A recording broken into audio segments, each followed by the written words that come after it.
Muy buenas tardes, ¿cómo están? Bienvenidos a 8 Magazine en directo cuando son las 4:05 de la tarde, hora en la que arrancamos para nuestro programa de hoy. Vamos a hacer repaso, como cada martes, a la actualidad de la COVID-19 en Segovia. Lo analizaremos, como siempre, con nuestro compañero Aurelio Martín. Además, conoceremos la obra literaria Abril con Esteban Vicente. Se trata de un libro, en principio, pensado para los más pequeños, pero donde también los adultos van a poder conocer aspectos muy interesantes de la vida y obra de este pintor. También hablaremos de letras, ya lo saben, esto y mucho más tenemos para nuestro programa de hoy de 8 Magazine. Antes, como siempre, cumplimos con las noticias más destacadas del día.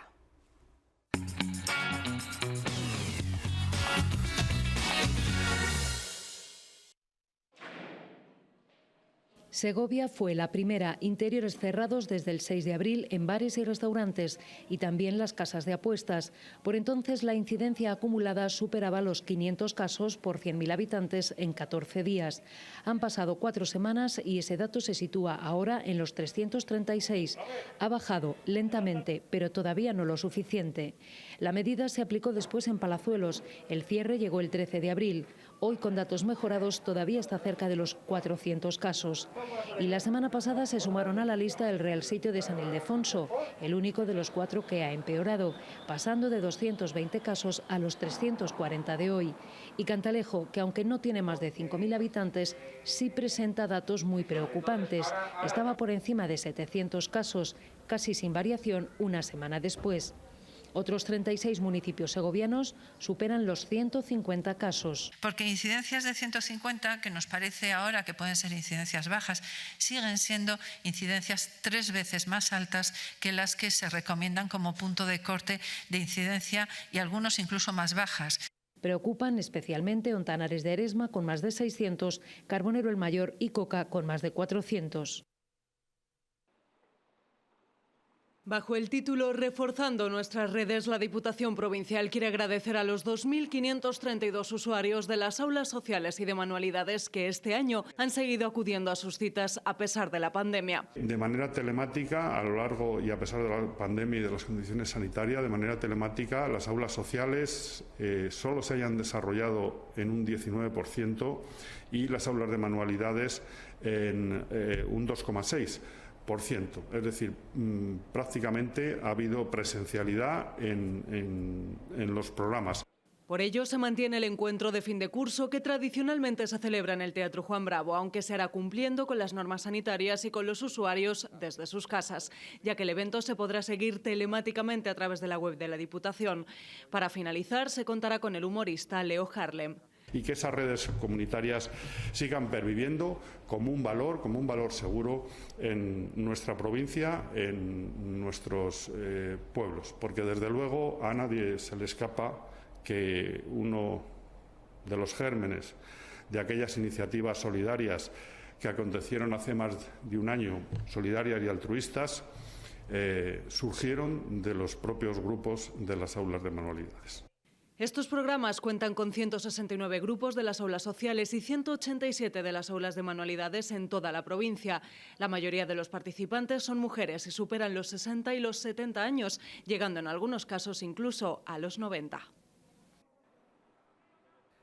Con el paso de las horas, el ascenso del equipo nacional juvenil de la gimnástica segoviana a la División de Honor cobra aún mayor importancia. Lo tienen fácil, lo tienen al alcance de la mano. El fútbol segoviano va a estar ya puesto en una dimensión en su categoría de cantera, pues que es la máxima, no se puede aspirar a más. Entonces ahí vamos a ser un centro de atención brutal y que espero que todos lo sepan aprovechar y, como tú dices, no, que empiecen por aquí y que al final sea su carrera profesional lo más dilatada posible, que lleguen a lo máximo posible. Pero sí que lo tenemos muy fácil y muy cerca, ojalá siga mucho tiempo. El capitán de la segoviana, Mario Martín, acaba su etapa de 7 años en la cantera del Club Azulgrana con un histórico ascenso. Yo creo que supone pues una motivación más para poder seguir haciendo lo que más nos gusta y una alegría tremenda. Casi media plantilla pasa de categoría y no seguirá la próxima temporada. De los 25 sí que se irán 8 o 9 jugadores. Quedan ahí un importante número de jugadores también de segundo año y de tercer año.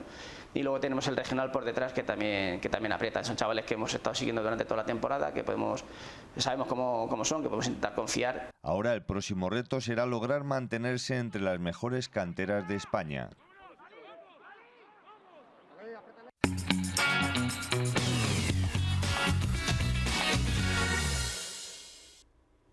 Bueno, vamos a hacer un parón en la actualidad. Por cierto, que ese código QR que han estado viendo en pantalla lo pueden escanear con el móvil para acudir a nuestra página web ciltv.es/Segovia. Aquí lo tienen y consultar estas noticias y otras muchas más sobre Segovia y provincia. Como les decía, hacemos un parón antes de repasar la última hora de la COVID-19. Visitamos la página, el portal de la Fundación Caja Rural, segoviaempleo.com, para ver las últimas ofertas publicadas.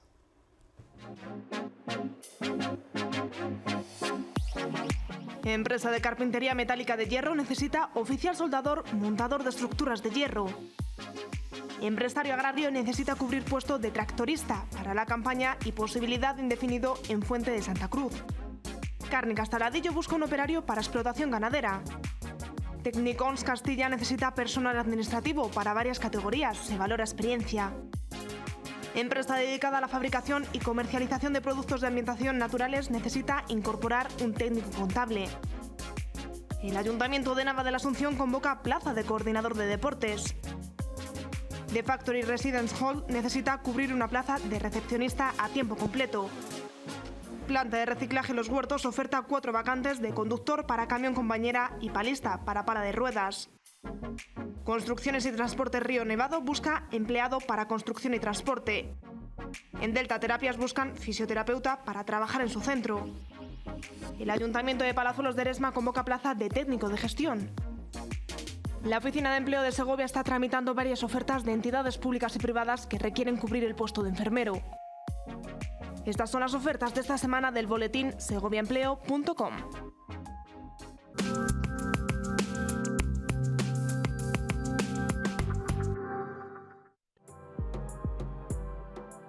Segocer Porcelanosa.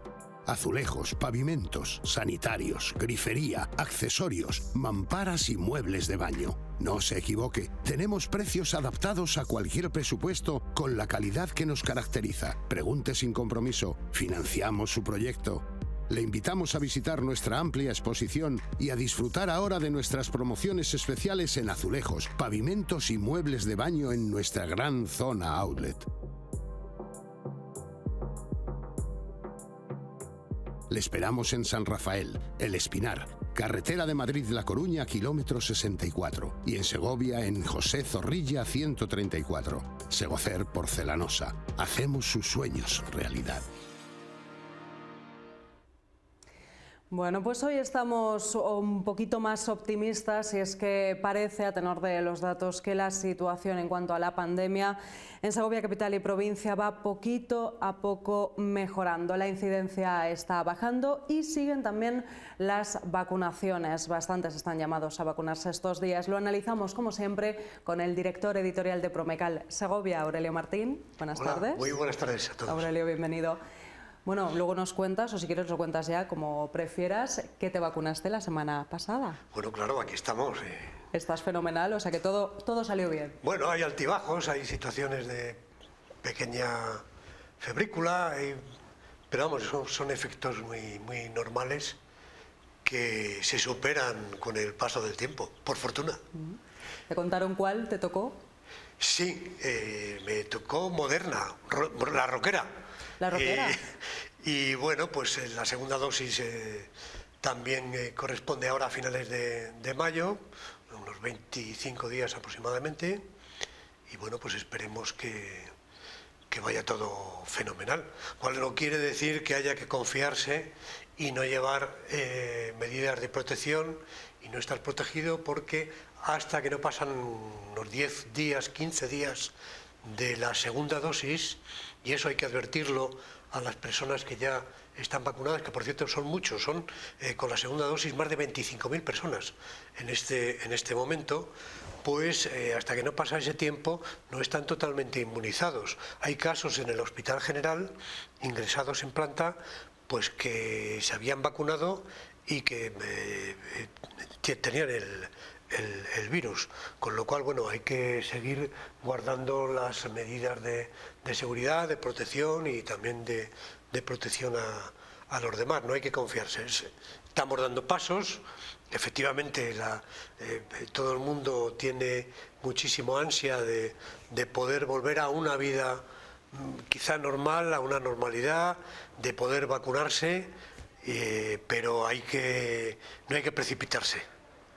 Hay que seguir manteniendo, ¿no? Ahora hay una sensación prudencia rara en las colas estas, en las filas que se forman a la hora en el pabellón Pedro Delgado, a la hora de la vacunación. Primero pasa revista a ver cómo está el resto de la generación, es decir, a ver cómo me encuentro yo en relación a los demás de mi edad. Y fenomenal. Fenomenal, yo me encontré fenomenal. A los demás también les encontré, a la mayoría les encontré muy bien. Hombre, claro que sí. Y luego pues es una especie de sensación de decir, no sé si estoy viviendo una película del pasado o una película del futuro, pero el caso es que era una sensación rara, ¿no? Como de una cola en un polideportivo, la gente muy en silencio. O una ficción, ¿no? En fin, o Podría una parecer. ficción, sí, ¿no? Del futuro, ¿no? En fin, como si fuera algo, desde luego, extraordinario. Es una Nos contaste que sensación rara. tuviste que esperar un poquito en la cola.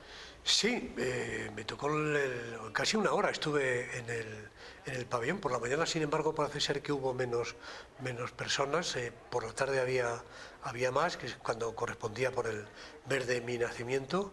Y bueno, pero yo creo que todo el mundo iba convencido. Si antes, fíjate, antes se hacían encuestas de quién quería vacunarse, pues salía un porcentaje de personas que no querían vacunarse. Después, con la desinformación a veces provocada desde los sectores oficiales, también hubo una cierta bajada con respecto sobre todo a AstraZeneca. Pues ahora mismo la mayoría, si tú hablas lo hablarás en tus ámbitos, algunos ámbitos son comunes, pues la mayoría de la gente quiere vacunarse, sí. Y cuanto antes muchísimo mejor, ¿no?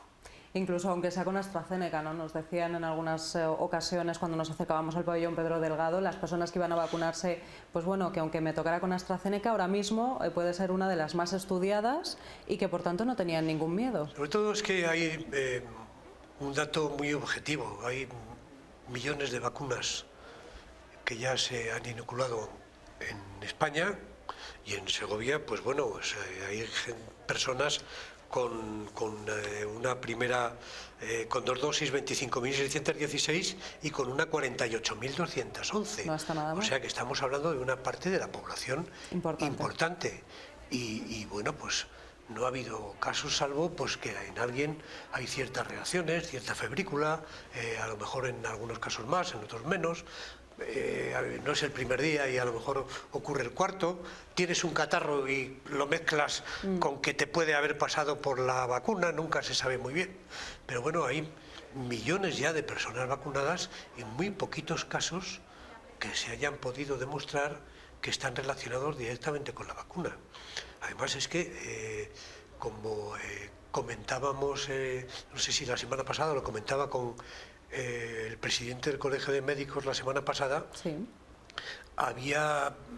¿Cuánto tiempo se han tardado en sacar al mercado vacunas contra la polio, por ejemplo, contra otro tipo de enfermedades? 40 y 50 años. Aquí llevamos un año y está a punto de sacarse un medicamento específico para la COVID-19 y llevamos un año, en fin.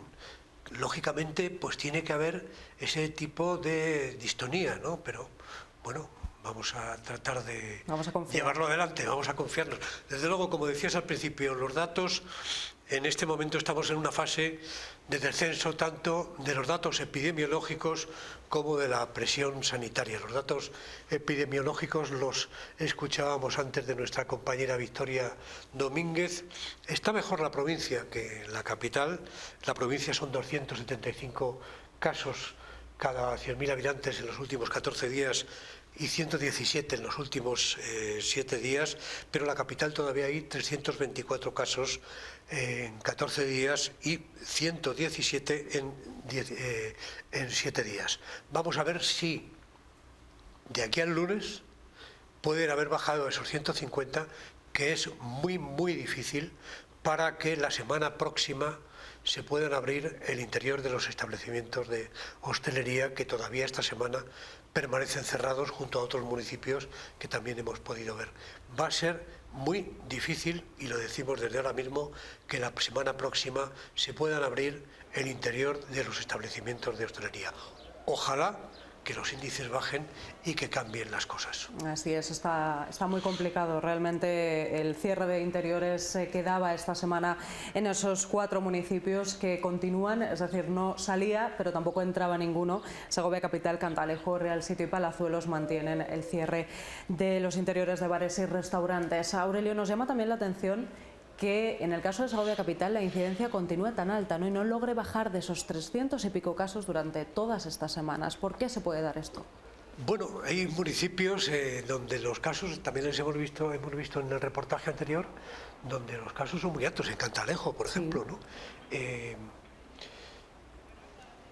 Yo lo puedo relacionar, si hablas con la policía local, como hablan los compañeros del día o los compañeros de la 8, los lunes, cuando hacen un balance del fin de semana, lo puedo relacionar a fiestas, a personas irresponsables sin mascarilla y sin protección, a terrazas en las cuales están amontonados los clientes de los establecimientos.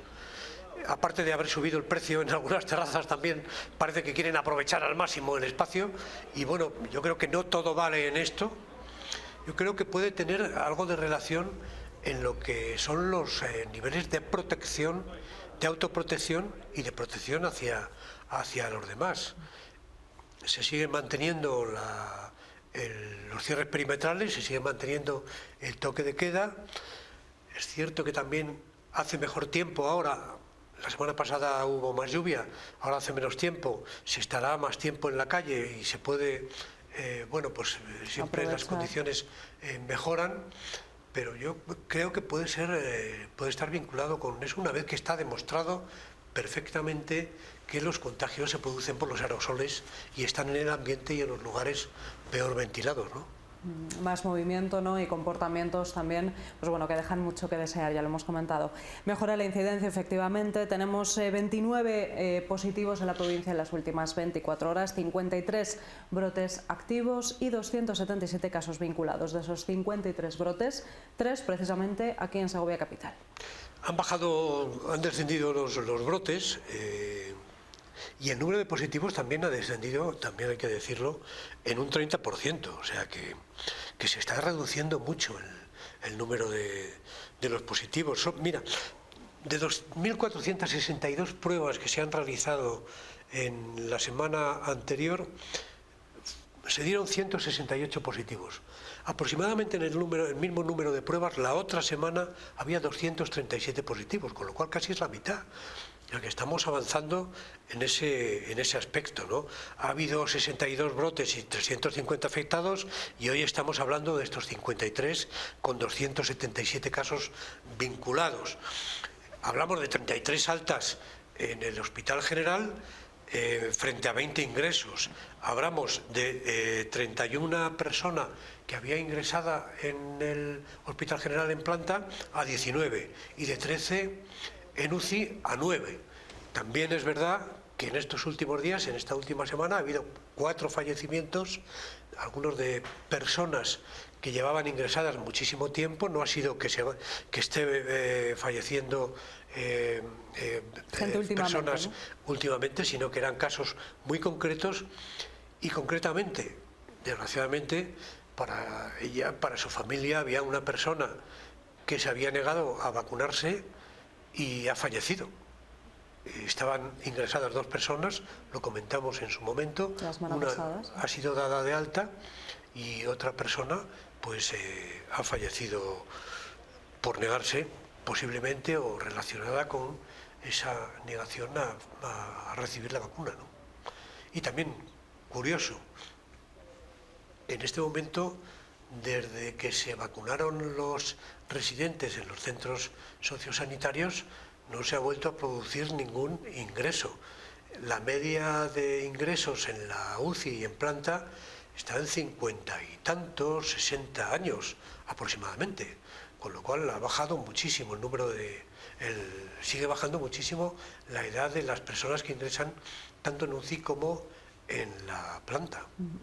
Igual que la situación en las residencias, ¿no?, de mayores, que también se nota que ya tanto los usuarios como el personal están vacunados ya con las 2 dosis. Incluso ayer hablábamos, si recuerdan ustedes la noticia, de que ya se podían hacer nuevos ingresos, eso sí, recomendándose que tuvieran al menos la primera dosis puesta para la persona que entraba nueva en esa residencia. Fíjate, 58 en planta y 54 en UCI, esa es la media de edad, de los pacientes que hay en este momento ingresados. Sí, como comentábamos, gente joven. Había recientemente, y ha sido dada de alta, yo creo que en estas últimas horas o ayer, una persona con 16 años y otra de 20 que han sido dadas de alta. Es decir, ahora los pacientes son más jóvenes, también aguantan más de los tratamientos y son más resistentes hacia la enfermedad, y es decir, que la tendencia incluso al posible fallecimiento es siempre es menor. En el caso de que se hayan registrado y hayan coincidido, insisto, estos 4 fallecimientos en una semana, pues bueno, ha sido casual. Bueno, pues ahora saben, ¿no?, porque les decíamos que vamos a ponernos un poco más optimistas, eso sí, sin dejar de lado esa prudencia y ese cuidado que todavía tenemos que tener. Nos vamos a ir rápidamente, Aurelio, si te parece, a esa fecha, podemos llamarla de la discordia, ese 9 de mayo que tenemos, parecía muy lejano, pero es este domingo. ¿Qué va a pasar o qué puede pasar a partir de este domingo, a partir del día 9? Pues puede pasar de todo. Es que todavía no sabemos, no lo tenemos muy claro. Sí, bueno, hoy ya tenemos alguna noción porque el Consejo de Ministros ha anunciado que va a habilitar una norma en la cual va a permitir a las comunidades autónomas, no estando en estado de alarma, recurrir las decisiones de los Tribunales Superiores de Justicia al Supremo para establecer la casación. Y al final, ¿qué lectura podemos hacer de todo esto? Pues que van a ser los jueces los que van a terminar controlando la pandemia. Es decir, los responsables políticos en este momento han dejado casi en manos de los tribunales la decisión de qué se hace a partir del día 9. ¿Por qué? Y aquí yo creo que culpa tienen todos un poco, ¿no? Se acaba el estado de alarma el día 9. Hay un partido, que es el principal partido de la oposición, que se niega a votar la ampliación del estado de alarma. Lo dejan en manos de las comunidades autónomas. Las comunidades autónomas ahora quieren que continúe en el gobierno central. En fin, ha habido tal desacuerdo que al final solo se pudo mantener la fecha por consenso con otros grupos políticos para lograr esa mayoría hasta el 9 de mayo y ha habido cierta cabezonería del gobierno en mantener esa fecha. A mí me da cierta prevención, porque llegado el 9 de mayo, levantándose el estado de alarma, levantándose ciertas medidas que estaban impidiendo determinados derechos de los ciudadanos y que en este momento ya no existen esas medidas jurídicas como para impedir un cierre perimetral, incluso el toque de queda. Luego hablaremos de la competencia sí que existe en cuanto a los establecimientos y al cierre de establecimientos y otro tipo de cuestiones, pues que la gente se piense que ya esto es una desescalada y que ya aquí viva Cartagena. Y no es así. No es así, es como el efecto vacuna. No, mire usted, se acaba de vacunar la primera dosis, no vaya sin mascarilla por la calle y no cante alegría. Vamos, estamos en un proceso, es verdad que están descendiendo los datos, es verdad que puede haber una cierta desescalada, pero no hemos llegado, ni desde luego este día 9, hemos llegado a unas cifras en las cuales podemos cantar victoria, de ninguna manera. Eso es prudencia, prudencia y prudencia, lo que siempre decimos. Con lo cual existe ahí un vacío legal a las comunidades autónomas que quieran continuar con medidas, les va a obligar a tomarlas sin ese paraguas que es el estado de alarma. Puede haber sectores que se vean perjudicados, que recurran a los tribunales, que los tribunales les den la razón, que haya que recurrir al Tribunal Supremo para ver si realmente esa decisión está bien tomada, y que luego en unas comunidades autónomas unos tribunales superiores de justicia adopten unas medidas y en otras otra, que al final sea el Supremo el que termine elaborando esa norma jurídica. Pero bueno, entre todo esto pues hay ahí un limbo importante y unas administraciones con responsables políticos de diferente color, pues que cada una vaya por un sitio, ¿no? Que se van pasando la pelota, ¿no? De unos a otros. Es cierto. Efectivamente, a partir del 9 de mayo acaban restricciones, o podrían acabar restricciones, todavía no sabemos lo que va a pasar, ¿no? Como el toque de queda y el cierre perimetral. Pero podrían, por ejemplo, decidir las comunidades el mantener el cierre, ¿no?, de los establecimientos, Aurelio, por ejemplo, de los establecimientos de hostelería, por ejemplo aquí pues a las 10 de la noche, pero no tendríamos que estar en casa a las 10 de la noche. Bueno, es posible que, lo conoceremos en el Consejo de Gobierno del próximo jueves, es posible que la Junta de Castilla y León adopte el acuerdo de continuar con el toque de queda y se exponga a que presenten un recurso y veremos qué pasa.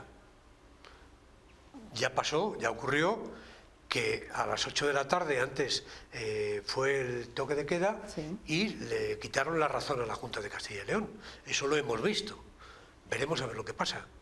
O el tema del cierre perimetral, efectivamente, no se podría o no tendrían las comunidades la potestad, ¿no?, para cerrar perimetralmente toda la comunidad, ni siquiera por provincias, pero sí por zonas básicas de salud, por ejemplo. Yo en el cierre perimetral veo más difícil que se pueda volver a producir. La libre circulación es un derecho ciudadano que veo muy difícil en que se pueda volver a producir. Sí que es cierto que las comunidades autónomas, en algún momento aplicando la ley de sanidad, pueden hacer determinados cierres,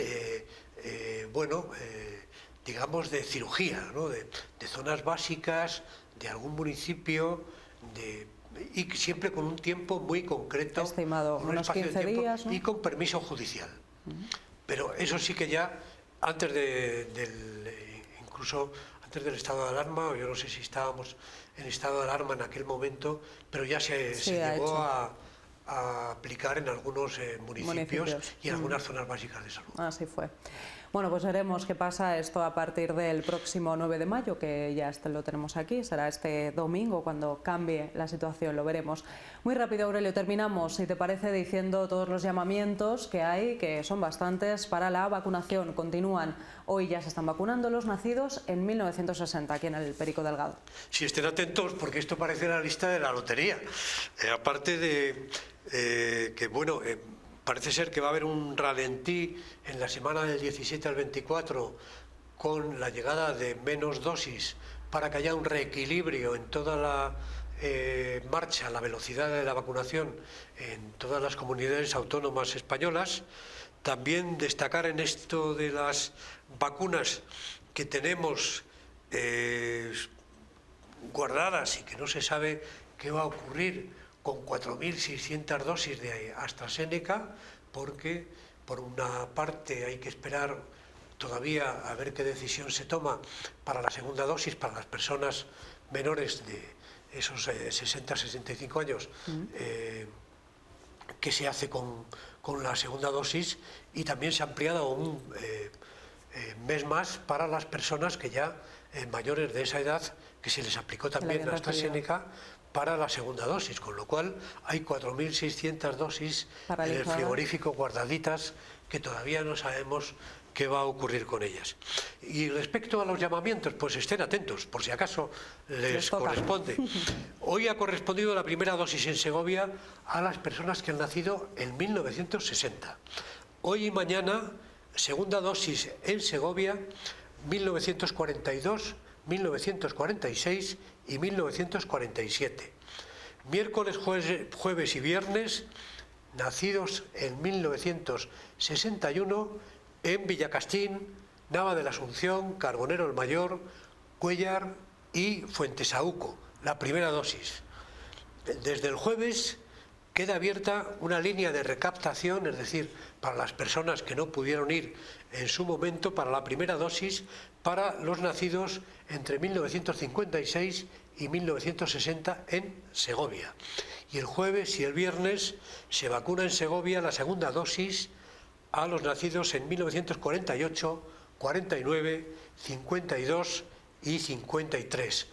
Hablamos de Segovia, pero hablamos también de los centros de salud de Segovia, Segovia Rural y el Real Sitio de San Ildefonso. Así es, pues hay bastantes llamamientos, seguro que a algunos de ustedes les toca, así que como han visto, aquí tenemos a Aurelio el ejemplo, hay que vacunarse, ¿verdad? Porque no hay ningún problema, no es tanto como se dice, hay que vacunarse. Bueno, efectivamente, yo creo que estamos todos convencidos, o al menos la gran mayoría. Así es, vamos a confiar en la medicina, en la ciencia y sobre todo, aunque estén vacunados, prudencia, como siempre decimos, mucho cuidado. Y aunque el día 9 se acabe el estado de alarma, también muchísima prudencia, porque desde luego las cifras todavía y de las personas contagiadas, los índices de contagios todavía no nos dan una gran visión. Sí que están descendiendo, es cierto, y también están descendiendo, como hemos visto, la presión asistencial, pero no nos da una visión extraordinariamente optimista como para, bueno, decir viva Cartagena, ¿no? Como se dice. Exactamente, no, hay que seguir cuidándose y, por supuesto, si nos cuidamos nosotros, cuidamos a los demás. Eso es. Aurelio, muchísimas gracias, como siempre. Hasta el próximo martes. Hasta el próximo martes. Buenas tardes y buenas tardes a todos ustedes.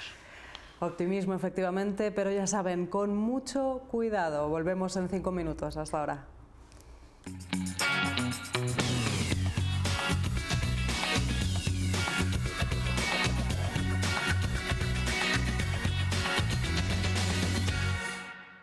Cinco menos 20, continuamos aquí en directo en 8 Magazine. Abril con Esteban Vicente es una publicación literaria pensada en principio para los más pequeños, pero en la que también los adultos pueden encontrar aspectos curiosos de la vida y obra de este pintor. Una obra que firma el escritor segoviano Ignacio Sanz.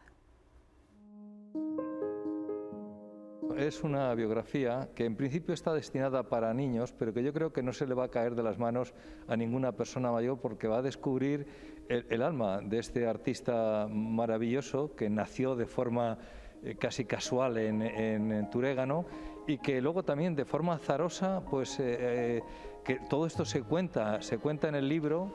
Acabó viniendo a Segovia, primero con una exposición y después con este museo extraordinario que le ha dado un aire de modernidad a nuestra ciudad.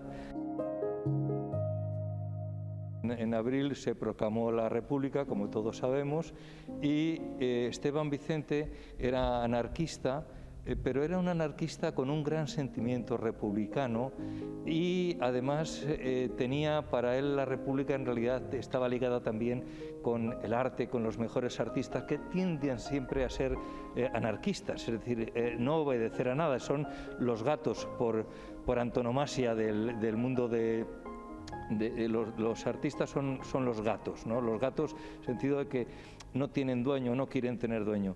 Pero claro, fue tan desgarrador lo de la República y que él, de hecho, luego la sirvió como cónsul. Estuvo durante un tiempo ejerciendo esta tarea de forma gratuita, desinteresada, para los españoles que llegaban allí y necesitaban algún salvoconducto, pues él se lo entregaba, ¿no?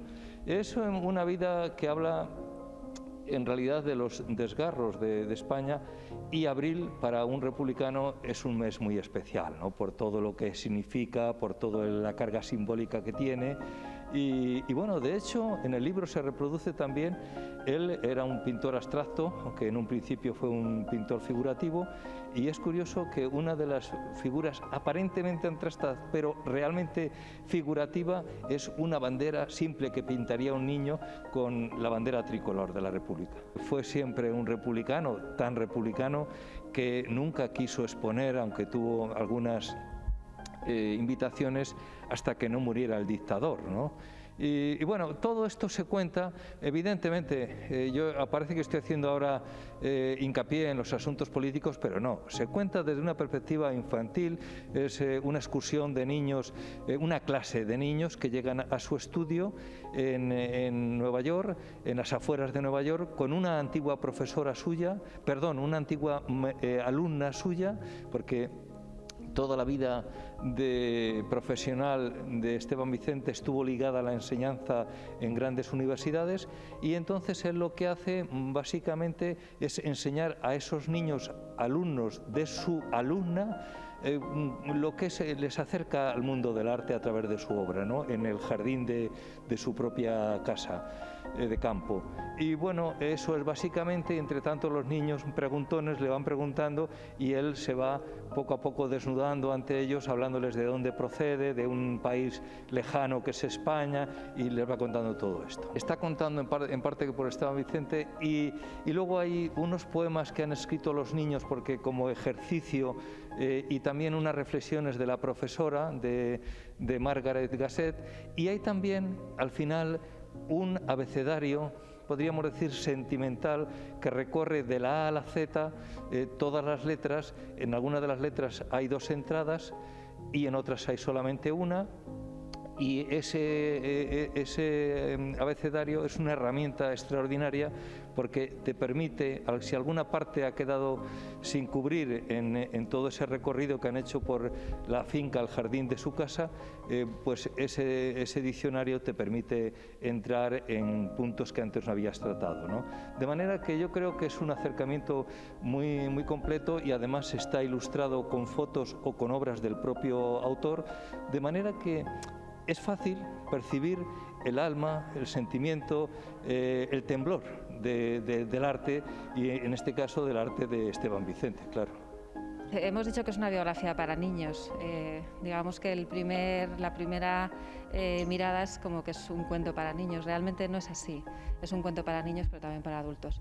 Lo que se trataba era de cubrir una necesidad que hemos experimentado en este último año con motivo de la crisis sanitaria. No podíamos hacer llegar el museo ni a las aulas ni a las familias y en consecuencia a los niños. Y bueno, pues pensamos, entre otras acciones, el hacer una biografía para hacer llegar la figura y la obra de Esteban Vicente a ese público.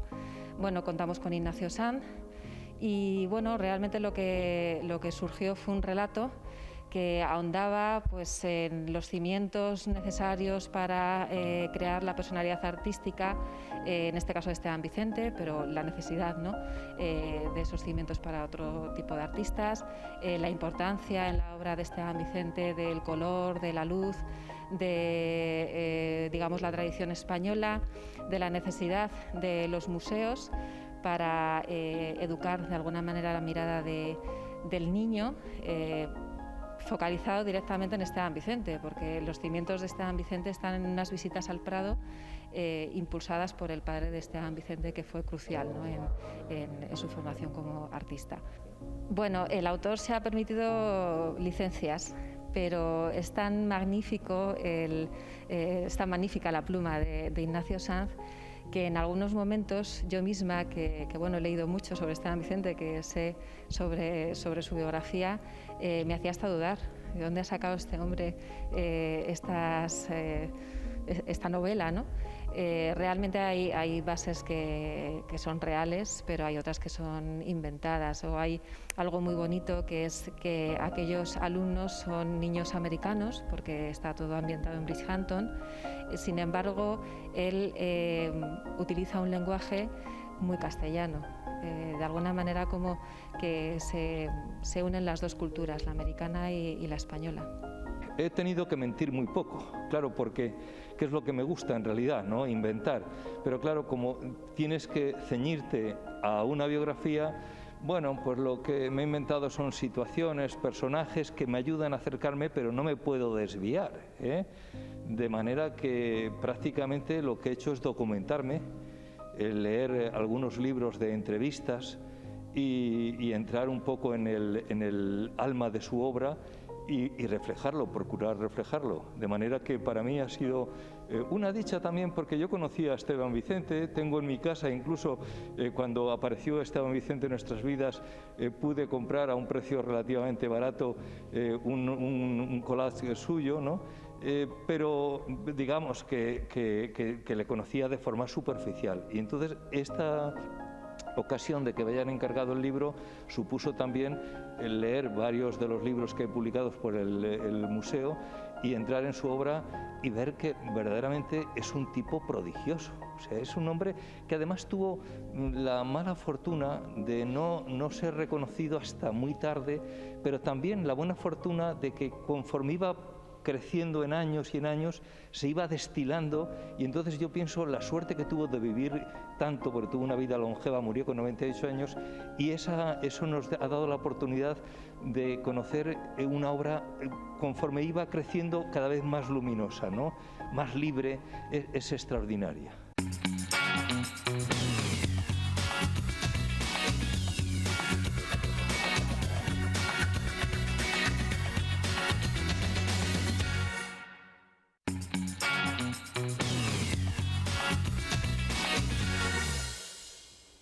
Pues estamos de vuelta, casi llegamos a las 5 de la tarde y efectivamente vamos a hablar de letras. Hoy José Domingo Pardillos nos trae uno de esos invitados de honor. Pepe, buenas tardes. Hola, muy buenas tardes, Carlota. Bienvenido. ¿Con quién?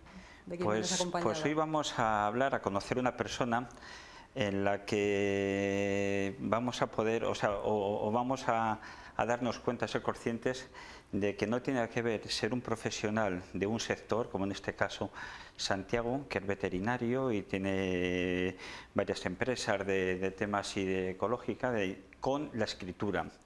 Lleva muchos años, es un lector empedernido, como hablábamos antes, y lleva muchos años escribiendo. Y después de toda una vida, quería hacer un homenaje desde el punto de vista literario a su madre. Y con mucho ímpetu, con mucha insistencia y con una calidad sorprendente ha conseguido escribir esta novela, Madre, cuéntame cosas de antes. Una novela en la que bueno, ahora nos contará él un poco cómo la ha hilvanado, cómo la ha preparado o en qué consiste. Pero la gente que le conoce le va a sorprender por esta afición que ha conseguido llevarlo a la realidad, ¿no? A tener un libro físico entre sus manos y sobre todo eso, no solo un homenaje a su madre, a su familia, sino a toda una época, a toda una generación de personas rurales, ¿no? Él es de Cabezuela, aunque ahora vive en Sancho Nuño, y bueno, la verdad es que es un pequeño tesoro del mundo de la literatura rural. Santiago Rodrigo es nuestro invitado especial de esta tarde. Santiago, bienvenido. Hola, buenas tardes. Buenas tardes. Pues efectivamente, vamos a hablar de este libro, Madre, cuéntame cosas de antes, que ha editado Ediciones de Arbiche, como siempre, Pepe apostando por lo nuestro, ¿verdad? Sí. Y por la literatura más segoviana. Santiago, natural de Cabezuela, ya nos ha contado Pepe, ¿no? Y muy ligado al medio rural, a nuestros pueblos y sobre todo a tu familia, a la que efectivamente le rindes un homenaje con tu madre a la cabeza. Por supuesto. Desgraciadamente hace ya unos 5 años que mi madre falleció y toda la familia, mis hermanos y yo, pues siempre que nos juntamos, sea para lo que sea fiestas, sea celebraciones de cualquier tipo o sencillamente porque nos vemos, siempre terminamos hablando de la Gonzala. La Gonzala era mi madre. Si yo he sido capaz o he intentado escribir este libro y lo he hecho al final, ha sido para poner en valor precisamente a mi madre. Mi madre, una mujer que desgraciadamente no tenía estudios, pero sí era muy culta, muy positiva y que en todo momento buscaba contar las cosas que había sucedido en su vida, desde que era niña. Recuerdo perfectamente pues, cuando nos contaba que tenía 6, 8, 10 años. Luego después nos contaba cosas de su abuelo Víctor. Fue un hombre absolutamente, por lo que ella transmitía, entrañable, que la modeló a ella en su carácter, un hombre muy bueno. Después su propio padre, el abuelo Casimiro, con sus vivencias. Mi abuela, una mujer que, como ella decía, dice, hijos, yo nací rica de cuna.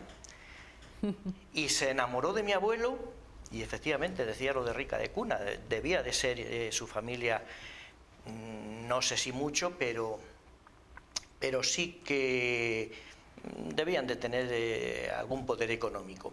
De hecho, su padre presumía de que era el que más eras tenía en el pueblo, no porque tuviera muchos terrenos, sino porque este pinar era mío, esa tierra era mía, este solar era mío. Entonces, como mi madre decía, era el que más eras había tenido, ya ves. Bueno, mi hermano pequeño, a mi madre la decía continuamente, madre, no la decía cuéntame un cuento, no la decía cuéntame, no, la decía madre, cuéntame cosas de antes. He tenido muy fácil poner el título. Lo que he tenido más difícil ha sido escribirlo. No las ideas, sino que yo soy, como decía Pepe, yo soy veterinario. Tengo junto con mi mujer, o ella tiene junto conmigo, una empresa de producción agroganadera, sobre todo de avicultura ecológica. La gente conoce perfectamente Ecosancho o Sanchonar. Y bueno, las ideas de este libro me las dio mi madre. Ella se lo merecía, de hecho está dedicado el libro a ella, y es una de las grandes satisfacciones, poner en claro, sublimar precisamente ese amor que le hemos tenido sus hijos a la Gonzala, mi madre, una trabajadora impresionante. Qué bonito. Bueno, Pepe, hicimos la semana pasada una edición especial para el Día de la Madre, pero bien que lo podríamos haber hecho, ¿verdad?, con esta obra. Efectivamente, esas historias de antes, que muchos nos podemos sentir identificados, porque ¿quién no ha tenido, verdad, pues abuelos, nuestros padres, que nos cuentan esas historias de pueblos, de lugares donde la gente era mucho más cercana, ¿verdad?, donde se vivía, que no hace tanto, ¿verdad?, pero parecen como mundos completamente distintos a la locura y el frenesí que vivimos actualmente, Santiago. Es que da la sensación de que hubieras leído el prólogo de mi libro. Porque eso digo yo soy como decía Pepe, un empedernido de la lectura, y además leo o procuro leer de todo. Una de las cosas que más me gustaba era leer, o me gusta, es leer las viñetas de Mafalda. Y Mafalda tiene una que también hago referencia en el libro, en el que se dice que pare en el mundo que me quiero bajar. Así es. No es que quiera bajarme de él, no. Lo que yo pretendo, lo que quiero es reivindicar que el mundo que yo viví cuando era niño es tan digno, por lo menos tan digno como el que hay ahora. Da la sensación de que los que utilizamos lo que hacemos ahora, que es lo más importante. Y yo tengo que reconocer que he sido muy, muy, muy feliz, pero muy feliz, viviendo en un pueblo, corriendo detrás de un aro hasta que sudaba el aro, haciendo mis propias canicas con barro, o jugando a pídola y cosas por el estilo. Cosas absolutamente maravillosas. Aquello se me quedó grabado como a fuego.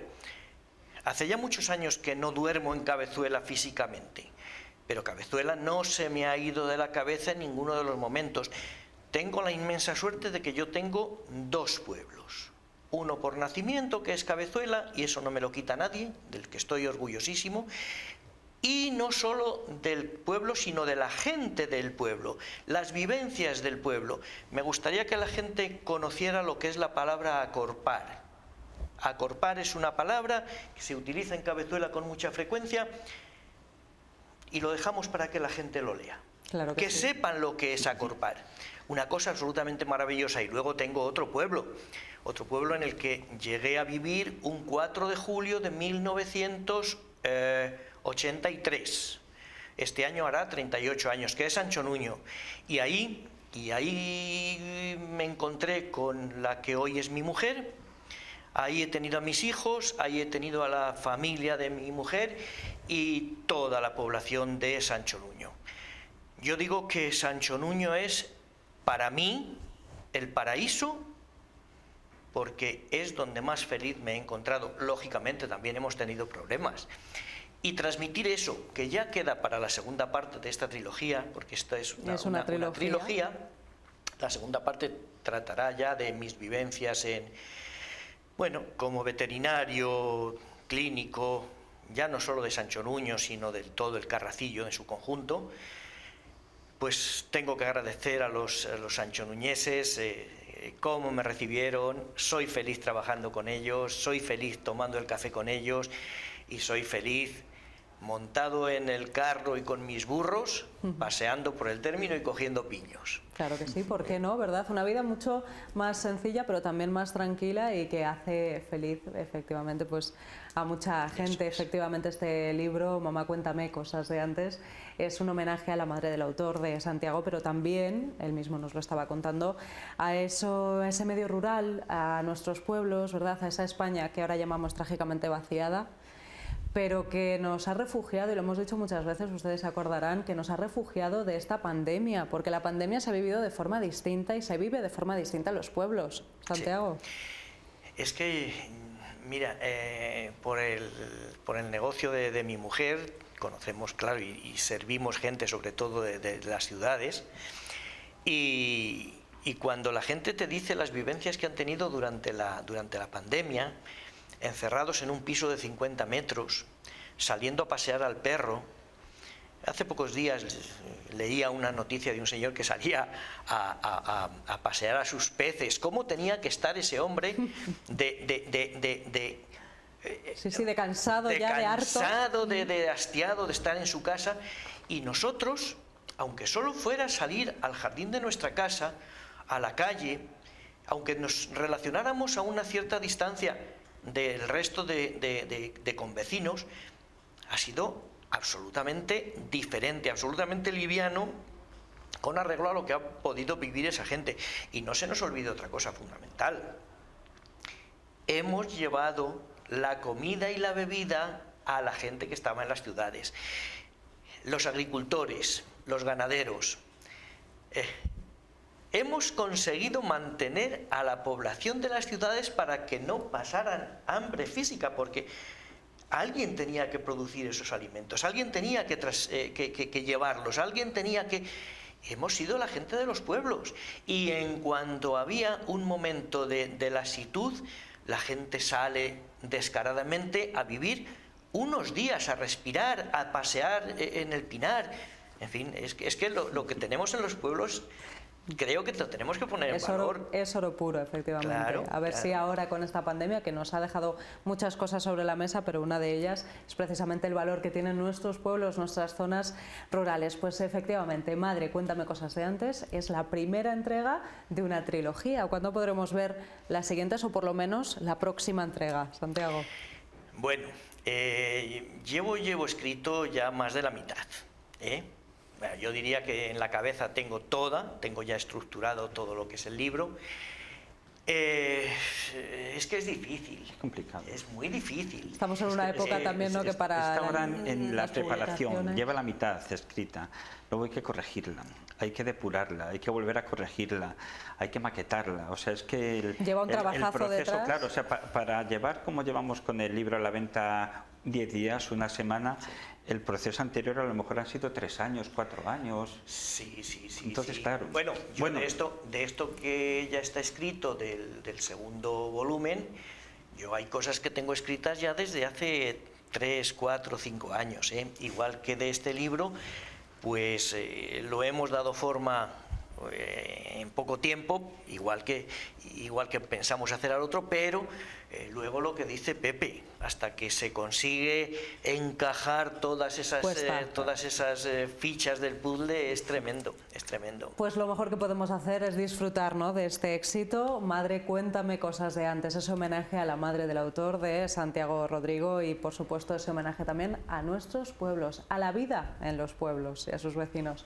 Muchísimas gracias, Santiago. Vamos a disfrutar, ¿no?, de este volumen, que ya el siguiente ya vendrá. Prometido está, pero de momento... Espero que quien lea este libro disfrute lo que yo he disfrutado escribiéndolo. Seguro que sí. Santiago, un placer. Muchas gracias. Pepe, gracias como siempre por estos invitados de honor. Nos vemos el próximo martes. Sí, ustedes les veo, pero en 5 minutos nos vamos a publicidad.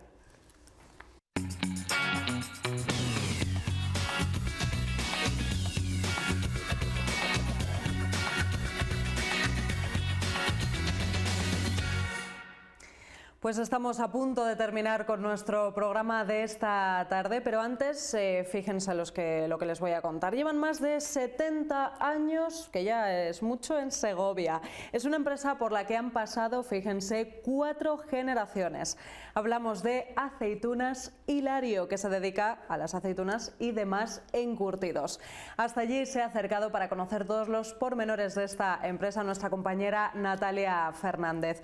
Con ello se quedan. Mañana, ya saben, volvemos a partir de las 4:05 de la tarde. Mientras, pueden seguir informándose, como ven aquí, en este código QR que pueden escanear con su móvil para visitar nuestra página web ciltv.es/Segovia y seguir conociendo estas y otras noticias y reportajes. Nada más, cuídense mucho y les veo mañana. No se olviden, a las 4:05 aquí. Ahora se quedan con la videoteca. Hasta mañana. Hoy nos hemos venido hasta Hilario Aceitunas para conocer un mundo desconocido para muchos, pero que es difícil encontrar a alguien que no le guste este aperitivo. Y precisamente estamos con Hilario. Muy buenas tardes, ¿qué tal? Buenas tardes. Cuéntanos un poquito, ¿dónde está el origen de esta empresa? El origen de esta empresa está en un pueblo de Ávila que empezó mi abuelo y hará unos 70 o más años que empezó. Luego mi padre se vino para Segovia y al final fundamos la empresa aquí, pero llevaremos unos 70 años más o menos con la empresa. En este mundo de la aceituna, ¿cuántas clases puede haber de aceitunas en el mundo? Pues yo que conozca 170 clases seguro que conozco. Y que tenga yo, y habrá muchísimas más, claro, y que tenga yo ahora mismo en el almacén de 25 a 30 clases distintas de aceitunas tengo.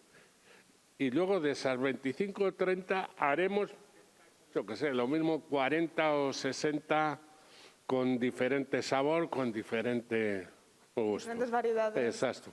¿Cómo es el proceso? Porque estas aceitunas, ¿de dónde vienen? ¿La materia prima, de dónde la recibís vosotros? La materia prima normalmente, la mayoría de ellas vienen de la zona de Andalucía, Sevilla sobre todo. Y luego en negras, por ejemplo, la mayoría son de Cáceres y Badajoz, que son un tipo de aceitunas que llamamos cacereñas, que para negra es lo mejor que conocemos hasta ahora. ¿Y a vosotros os vienen en los bidones? A nosotros nos vienen, yo allí compro en contenedores de 10.000 kilos que están bajo tierra ya. O sea, están los contenedores, eso entra y está liso como esta nave y está luego por abajo todo lleno de aceituna en contenedores de 10.000 kilos.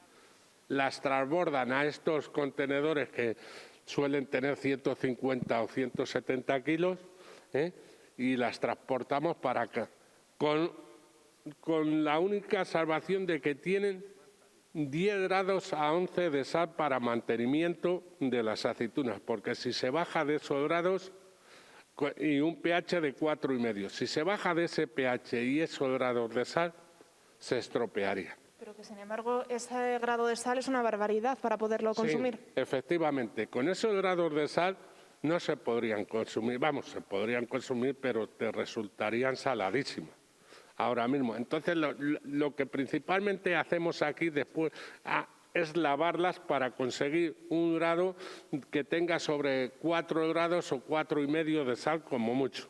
Y luego ya darlas el sabor que nosotros queremos a ellas, por medio de un líquido de gobierno que llamamos, que son hierbas aromáticas o sabor como anchoa, o sabor como de la abuela que se ha puesto ahora de moda, o sabor pico limón, lo digo de limón. Ahora se ponen de moda una serie de alimentos que no es nada más que añadir aromas. ¿Pero cuál es la más demandada por excelencia? La manzanilla, la clásica de siempre. Esta es la que más gusta a todo el mundo. La manzanilla es la de por todos lados. Luego, en la zona de Madrid, la Campo Real.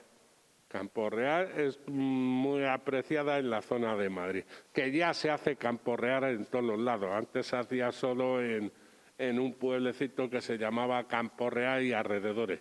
Ahora ya aceitunas de Campo Real las hay en todos los lados.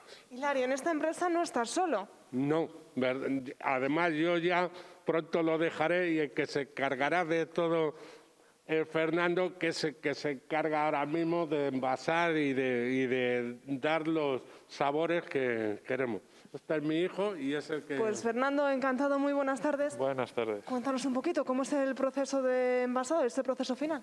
Bueno, pues como os ha contado mi padre, lo primero que se hace es cambiar la aceituna, el agua, para bajarla el nivel de sal, para que sea comestible para la persona. Lo que nosotros disponemos es una pequeña máquina de fabricación que nos sirve para hacer botes de plástico, botes de cristal, latas, de todo tipo. Y el proceso que nosotros realizamos, como se puede ver en la máquina, primero tenemos una zona de escogido por si viene alguna aceituna en mal estado, poder eliminarla. Y después el llenado de los botes. Con el volteador lo que conseguimos es ponerlo al peso que nosotros queramos. Y después ya pasa al llenado del agua o del aroma que queramos. Y ya por último el cierre. Lo bueno que tenemos nosotros es que en lata y cristal lo podemos pasteurizar, por lo cual se puede dar una vida útil del producto de muchos más años. Porque si no, el plástico, al ser poroso, sería una vida entre 6 meses y 1 año. ¿Cuánto tiempo hay que lavar las aceitunas para quitar ese grado tan alto de sal con el que viene? Pues más o menos entre 24 y 48 horas, según la aceituna y el tipo de sal que traiga. ¿Y en hacer todo este proceso cuánto se tardaría? Pues según el tipo de bote, cuanto más grande, pues menos se tarda en la fabricación, porque antes se llena y antes haces el producto. Pero vamos, para hacer, por ejemplo, un bidón que son 150 kilos, en 5 minutos se podría hacer. ¿Hasta dónde llegan todas estas aceitunas? ¿A quién repartís? Pues repartimos toda la zona de Segovia, con sus pueblos y demás, la zona de la provincia de Madrid, de la Sierra, y luego tenemos nuestros distribuidores por España, en la zona norte, en Madrid, en Galicia, Santander y otros sitios. Pues Fernando, Hilario, muchísimas gracias por abrirnos las puertas de vuestra empresa y muchísimas gracias por realizar, como decíamos, uno de los aperitivos más ricos que hay en nuestro país. Muchas gracias.